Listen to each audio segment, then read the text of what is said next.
السلام علیکم ناظرین، امید کرتے ہیں کہ آپ سب خیریت سے ہوں گے۔ آج کی ہماری اس ویڈیو میں ہم آپ کو پیارے سے ناول کیسے مانوں میرا ہے پارٹ 5 کے بارے میں بتانے جا رہے ہیں۔ تو چلے شروع کرتے ہیں اپنا ناول۔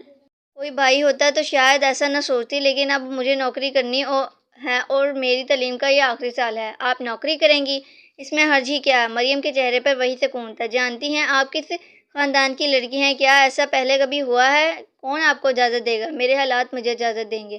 مریم کا انداز ہنوز تھا، لیکن اذان بے حد جذباتی ہو رہا تھا۔ تایا جان کتنا کچھ چھوڑ کے گئے ہیں آپ سب کے لیے، کیا وہ کافی نہیں ہیں؟ اور پھر بڑے ابا تو ہرگز اجازت نہیں دیں گے۔ مریم خاموش ہو گئی، جیسے اس نے ٹال دیا ہو۔ اذان کا دل چاہتا تھا کہ اسے جھنجھوڑ کر کہے کہ تم مجھے بچہ کیوں سمجھتی ہو؟ کیا میں اتنا ناکارہ اور بے وقوف ہوں کہ تم مجھ سے کوئی بات شیئر نہیں کرتے؟ اتنے میں ہما اور فائدہ اندر سے آتی ہوئی نظر آئیں۔ فائدہ مڈل کر رہی تھی اور ہما نے انٹر میں داخلہ لیا تھا۔ آپ یونیورسٹی نہیں جا رہی؟ نہیں، میرا جی نہیں چاہ رہا۔ آج تم لوگوں کو اذان چھوڑنے جائے گا۔ امی سے گاڑی کی چابی لے آؤ۔ اذان خاموشی سے گاڑی کی طرف بڑھ گیا۔ مریم کھڑی پھول چنتی رہ گئی۔ اب تمہارا زخم کیسا ہے؟ وہ مریم کی باتوں میں الجھا ہوا تھا، تب ہی دریشا کی آواز پہ چونک گیا۔ کیوں، کیا تم نمک چھڑکنا چاہتی ہو؟ وہ جل کر بولا۔ کبھی تو سیدھے منہ بات کر لیا کرو۔ وہ شرمندہ نظر آ رہی تھی۔ آخر چکر کیا ہے؟ اس نے دریشا پر گہری نگاہ ڈالی اور پھر اس کی سجدے سے فوراً ہی بجھ گیا۔ یقیناً کہیں جانے کا پروگرام ہے۔ اسے اپنی طرف اتنی محبت سے تکتا دیکھ کر دریشا اترا گئی۔ کیسی لگ رہی ہوں؟ موٹا انسان کچھ بھی پہن لے موٹا ہی لگتا ہے اور کچھ نہیں، اور تم مجموعی طور پر صرف موٹی ہو۔ حالانکہ وہ موٹی نہیں تھی، البتہ عام لڑکیوں سے تھوڑی سی زیادہ موٹی تھی۔ رنگ گورا اور بھوری آنکھیں تھیں۔ دریشا کلس کر رہی تھی، لیکن اسے اپنا مطلب تو تھا، سو چاپلوسی بھی بولی۔ خیر اس بات کو چھوڑو، مجھے ذرا میری سہیلی کے ہاں چھوڑا۔ سبحان اللہ، مجھ سے کام نکلوانے کا کتنا عرصہ پہلے ٹھیکہ پاس کرایا ہے۔ چلو یہاں سے، میں نہیں جاؤں گا۔ جاؤ، جا کر اپنے بچے سنبھالو۔ اپنے بچے؟ وہ چیخ پڑی۔ یعنی اپنے 7 عدد چھوٹے بہن بھائی۔ اگر میرے اتنے سارے بہن بھائی ہیں تو اس میں میرا کیا قصور ہے؟ وہ روحان سی ہو گئی۔ قصور تو بابا بلے شاہ کا ہے، وہ جھٹ بولا۔ اسی لمحے ببلو اور نکی روتے ہوئے آئے۔ ان کے پیچھے 5 کی اور فوج تھی۔ کیا ہوا؟ کچھ پتہ تو چلے۔ دریشا پریشان ہو گئی۔ جبکہ اذان کے گھر والے بھی اکٹھے ہو گئے۔ آپی، ببلو نے ناک میں کاغذ ٹھونس لیا ہے، سیفی نے اٹکتے ہوئے بتایا۔ ہم نے نکالنے چاہا مگر وہ نکل نہیں رہا تھا۔ ہم نے گیلری میں اذان بھائی کو دیکھا تو انہیں بتایا کہ ببلو نے ناک میں کاغذ ٹھونس لیا ہے۔ کیا کریں؟ اذان بھائی نے ترکیب بتائی۔ ماچس کی تیلی جلا کر اس کے ناک کے قریب کرو، کاغذ جل کر باہر آ جائے گا۔ اوہ مائی گاڈ! دریشا چکرا گئی۔ تم نے ایسا تو نہیں کیا؟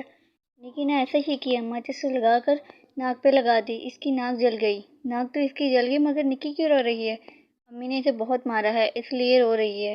اور امی آپ کو بلا رہی ہیں۔ ہم سب اس لیے آئے ہیں۔ دریشا کا دل چاہا کہ اپنا سر دیوار میں مارے۔ 2 پل کا بھی سکون حاصل نہیں۔ ابھی سبھی کو ہوم ورک کرتے ہوئے چھوڑ کر آئی تھی اور یہ قیامت برپا ہو گئی۔ وہ اپنا غصہ ضبط کرتی اپنی پلٹن کے ساتھ پلٹ گئی۔ بچوں کی قطار کے ساتھ اسے جاتا دیکھ کر اذان ہمیشہ کی طرح شرارت سے گانا گانے لگا۔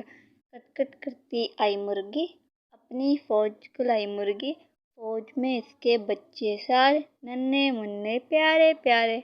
اذان بھائی کبھی وقت کی سنگینی کا بھی خیال کر لیا کریں۔ مشال نے جاتی ہوئی دریشا کو ترہم سے دیکھا۔ ببلو کی ناک جل گئی ہے۔ آپ کو یہ شرارت کرنے سے پہلے سوچ تو لینا چاہیے تھا۔ امی کو معلوم ہوا تو وہ بہت ناراض ہوں گی۔ ارے چھوڑو، ان کا تو روزانہ کا معمول ہے۔ پہلے تو ہر چیز پہ ریسرچ کرتے ہیں اور جب سمجھ نہیں آتی تو اسے ناک میں ڈال لیتے ہیں۔ تمہیں یاد نہیں، سیفی نے بھی ایک بار پورا سکہ ناک میں ڈال لیا تھا، وہ بھی کلاس روم میں۔ نہ جانے کیوں ان بہن بھائیوں کو اپنی ناک کی کوئی حفاظت کرنا نہیں آتی، اور اتنی مشکل سے سکہ بھی نکالا تھا۔ ہاسپٹل تک جانے کا وقت آ گیا تھا۔ ببلو کا یہ عبرت ناک انجام دیکھ کر آئندہ کوئی ایسا نہیں کرے گا۔ بڑی افسوس کی بات ہے۔ زیادہ افسوس نہیں کرو، مجھے بھوک لگ رہی ہے، کھانا دو۔ ان کی مدد کے لیے اظفر کو بھیج رہا ہوں۔ مشال چپ چاپ کچن میں چلی گئی۔ صبح کی سپیدی چاروں طرف سے پھوٹ رہی تھی، لیکن موسلا دھار موسم ہو رہا تھا۔ ملتان میں اس نے ساون اتنا ٹوٹ کر برستے کم دیکھا تھا، وگرنہ یہاں گرمی اور گرد کے سوا کچھ اور نہیں نظر آتا۔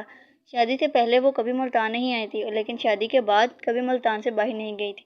بارش کا منظر اتنا خوبصورت لگ رہا تھا جیسے جو ان ساتھی پر پیار لٹا رہا ہے۔ ساری کوٹھیاں دھل کر نکھر گئی تھیں، درخت اور پودے ہوا سے جھوم رہے تھے، پھولوں کا موسم تھا، چڑیوں کے گیت تھے، کوئلوں کی کوکو، جنگلی کبوتروں کی پھڑپھڑاہٹ اور برستی ہوئی ننھی ننھی بوندیں۔ سب ہی تو اس کے ہمراز تھے، اس کے دوست تھے۔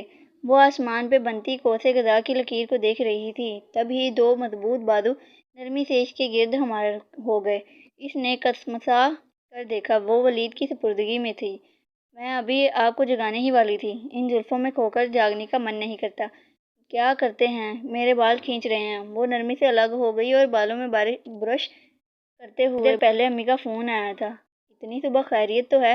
ہاں خیریت ہے، امی بتا رہی تھی وہ لاہور جا رہی ہیں میرے بھائی کے پاس کچھ عرصہ کے۔ اسی کے ساتھ ہماری ویڈیو کا اختتام ہوتا ہے، تو نیکسٹ پارٹ دیکھنے کے لیے ہمارے چینل کو وزٹ کریں اور سبسکرائب بھی کر دیں کیونکہ فری آف کاسٹ ہے۔ خیال رکھیں اپنا، اللہ حافظ۔